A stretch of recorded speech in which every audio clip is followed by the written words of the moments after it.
It's the forgotten vehicle, the minivan. Only the hatchback has fallen so far from grace in the U.S. market. But Toyota's just invested heavily in a redo of the Sienna. What do they know that we don't? Let's drive the 2011 Sienna Limited and check the tech. Of the Sienna, Honda Odyssey, and Chrysler Town & Country, the Toyota brings up the rear in terms of sales, though it's a fairly competitive race. We recently drove the Chrysler Town & Country and found the battleground is flexible seating, cabin tech, and refinement. Well, the way SUVs and crossovers have taken over so much of the market in the last decade and a half, you'd think minivans are dead. But Chrysler, Honda, and Toyota would tell you otherwise. This is the Sienna, limited, top-end kind of vehicle.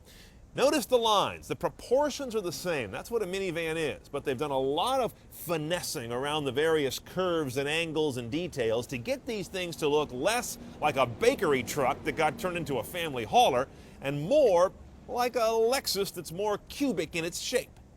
Now, of course, when you buy a Luxo trim minivan these days, in case you haven't been in the market lately, they've got power everything. Liftgate's just the beginning. Both our side doors are powered. They're on the key fob also. You've got a panel of buttons right here. You can lower the third row while keeping a deep well in the back for cargo with this button. Notice how the headrests pop down automatically so they can clear the second row. I like that. The other button here is going to allow you to stow entirely the third row. Then a quick flip of this little carpeted panel, and you've got a more or less flat load floor. Chrysler's more ambitious in this area, but this is a nice system itself. Now let's go to the main star. This is the display, and that's the display. Okay, we got two. All Siennas have one of those, this multi-information deal underneath the eyebrow there. Useful information that's normally put in a simple little grayscale thing on your dashboard. So they've taken that to a new level, and it's kind of nice. But this is the optional system, GPS DVD navigation. So nice to have GPS. DVD is kind of stale this day and age, no hard drive, but it's okay. What's also just okay is the display. As you can see, Lexus and higher Toyotas get the good stuff. This one gets the old crunchy display where it's kind of aliased and rough around the edges. AM, FM, no HD radio. Satellite radio is XM. It comes with 3 months free, I believe. Disc aux is where things get fun. You've got your discs of various types. They can be CD or MP3, of course. DVD player. Bluetooth audio, A2DP streaming. USB aux is down here. That means you can plug in an iPod with the standard white Apple cable, or stick a USB thumb drive in there, or plug in a good old standard analog aux cable. When you go for the GPS DVD head unit, you're also going to lose 2 slots in the in-dash CD. You end up with 4 here instead of 6 on the car that doesn't have navigation. Speaking of optical discs, we've also got this one down here solely for DVD. This will play on the front screen when you're in park, but that also plays on the rear screen, which is quite a treat. Let's go check it out.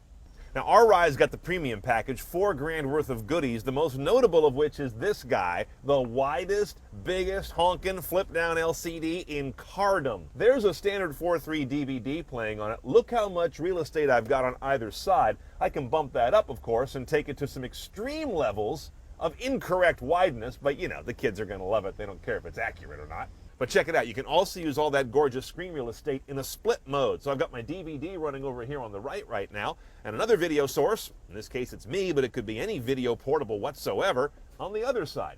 Now, I would find that really hard to watch 2 things right next to each other while I'm just listening to one or the other, but I'm not 13. By the way, the secondary AV source goes into the world's best hidden AV jacks. These require geocaching to find the first time. They're down here, hidden, under this moving piece of console. I feel them. It's really hard to see them without getting out of the car and laying on the ground outside of it. The Sienna Limited comes with the 6 under the hood. 3.5 liters, naturally aspirated. Just a nice Toyota motor, 266 horsepower, 245 foot-pounds of torque, and delivering 1824 mpg, which is as good or better than the other guys.